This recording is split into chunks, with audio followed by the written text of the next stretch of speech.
Just strengthen the chair. Good afternoon, CBS 42 Facebook viewers. We also want to welcome in those of us who are tuning in from other sister networks that we have down in Mobile, Huntsville, Columbus, Georgia, and some other places. We're here with Walt Maddox inside the campaign headquarters, so to speak, here in Huntsville. Yes. So talk to us about this room and what we've got going on in here. Well, you see that we've got our team already beginning today's activities. We'll make phone calls. We'll be canvassing on doors. That's part of our grassroots organizations. We actually have 7 field offices throughout the state of Alabama.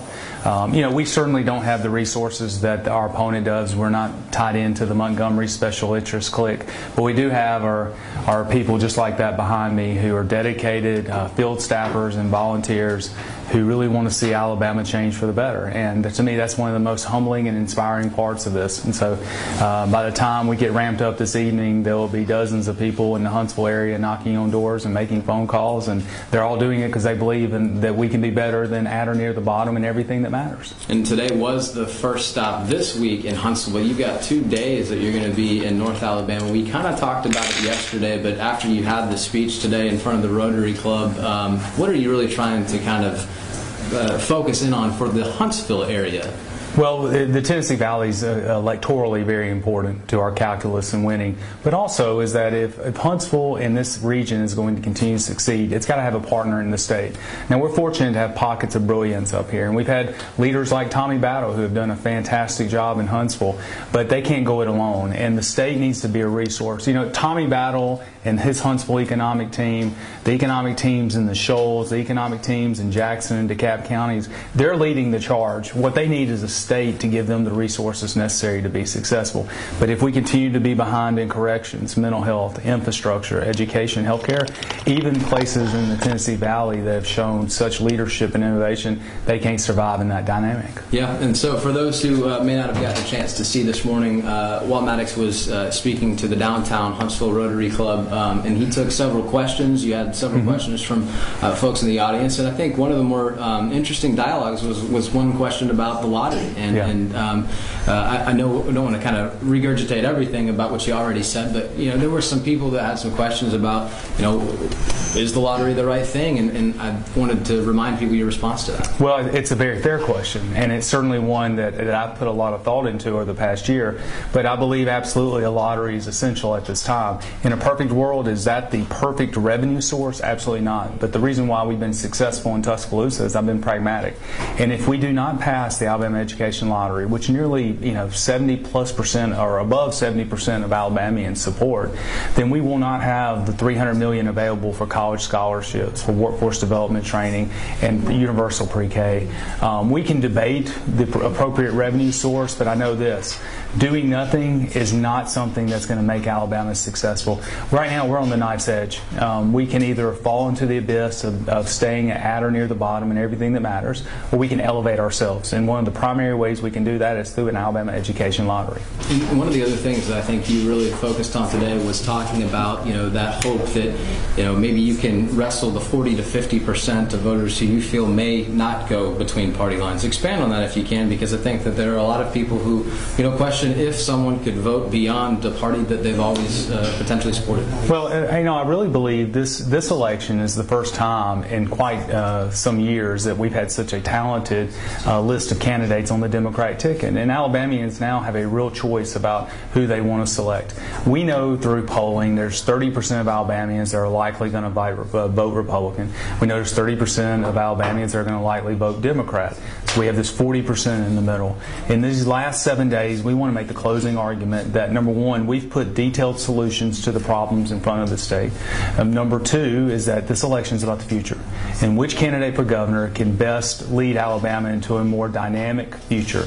I believe I am that candidate. Let's talk about some of the things that have made Huntsville so successful in the last couple of years. We've had several job announcements and some things that are on the horizon for this city, and I think that at one point we actually publicly talked about the fact that Huntsville may at one point surpass Birmingham as far as the most populous city. What do you see as far as successes here that may be things that could be implemented in other parts? There might be things that you can do at the state level. Well, I think Huntsville is one of the models. So what they've done is approach things in a bipartisan manner. They don't look at party ID, they look at success.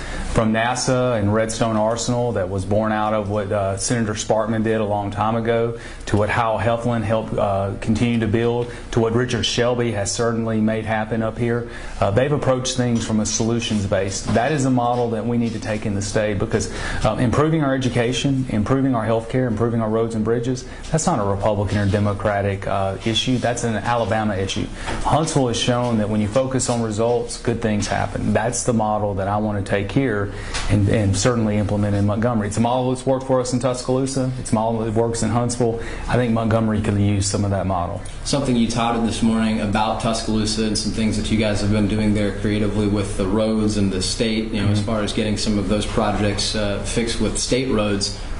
There were some questions here about how money could be used for roads in the Huntsville area, but that doesn't just apply for 565. There are some concerns about some fairly large bridge and road type projects, whether that be 759 in Etowah County, 565 here, the bridge down in Mobile. What kinds of plans could you have for fixing some of those big projects? Well, of course, you can go to our website, waltmaddox.com, and see how we lay all of this out. But under the Alliance for Alabama Infrastructure Plan, one of the things that we want to do is complete some of these mega projects in Alabama that hadn't even gotten started. The I-10 bridge down in Mobile, the expansion of 759 over in the Gadsden area. You look at continuing 431 across into Southside. That's another area that needs working on. Whether it's continued improvements to 280 in Birmingham, whether it's I-565 expansion right here in Huntsville. These mega projects have been out there for a long time.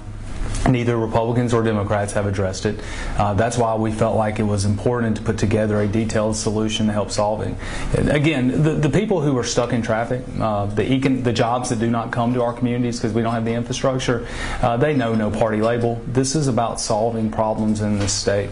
That's why this election in 7 days is so important, because it's really a decision. Do we remain in the politics of the past that have for 4 decades kept us at or near the bottom in everything that matters, or do we leap into a new future for the state, a more dynamic and brighter future? I think the majority of Alabamians in 7 days, when they cast their vote, are going to vote for Alabama emerging out of the shadows and becoming a new South state. Well, I appreciate you sharing some of the recaps of what you said this morning, and I wanted to kind of again just show folks around here. I know you have some calls that you were doing. Yes, I'll give you a peek in here. Okay. This is where of course, now on a normal day we're in headquarters in Tuscaloosa, but this is call room, where we come in here and we make phone calls out to donors and we talk to them about investing in our campaign. I think most candidates that are running for governor will tell you fundraising is the most difficult part. Sure. It is. It's also the most humbling part, because you find so many people who are willing to invest into your campaign, and I'll never be able to repay them except by being the best governor I can possibly be. And I've been very humbled by that. And we've raised nearly $2.5 million, mostly on small donations. Every day, that makes me so proud. We've had, I think we're close to 3,000 donations, maybe above now, and that dwarfs our opponent in this election.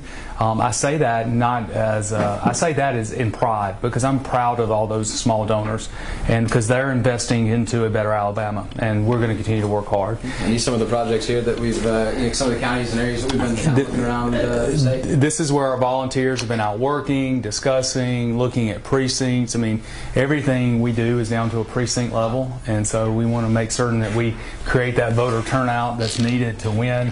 And here is where our field director and volunteers and other staff work every single day, making phone calls, working on volunteers, and so they do a great job. And the candidates drop off their materials. And here's Caroline's office. Caroline's is our director of fundraising, and so she's in the Huntsville area, and so this is her office where she works. And then we have some space over here when the volunteers come in this evening, and they'll be volunteering, and so this gives them a good place to work. But we're actually running out of space here, but With 7 days left, we're just going to continue to try to make it work. Again, we couldn't do this without a person donating the place and then volunteers who make it happen. It's very humbling, but the fact that we have 7 regional field offices shows that we're approaching this voter by voter by voter. In the end, we feel like we got to get 675,000 to 700,000 votes to be successful. Well, as you mentioned, 7 days. I know you're going to continue on the campaign trail. The next stop tonight is in Limestone County. Yes, sir. Talk to us about that and the plans. Well, we're going to be up there with Sheriff Mike Blakely and a number of other Democrats in the area who are hosting a voting rally. Limestone's an area we think we can do well. When you look at the 2017 election, they made marked improvements from 2016. Every vote matters to us, whether it's been a solidly Republican district for years or solidly a Democratic district. We're going to go and compete for every vote across the state of Alabama. This election is that important. Well, I appreciate your time. Thank you, Michael. I appreciate it. We'll have coverage of the event later this evening on CBS 42. Again, he'll be in Limestone County in the Athens area. And, of course, we'll have more coverage on our Facebook page and CBS42.com. Hope you have a good rest of your afternoon. Thank you. You notice how everybody was hiding from you, Michael?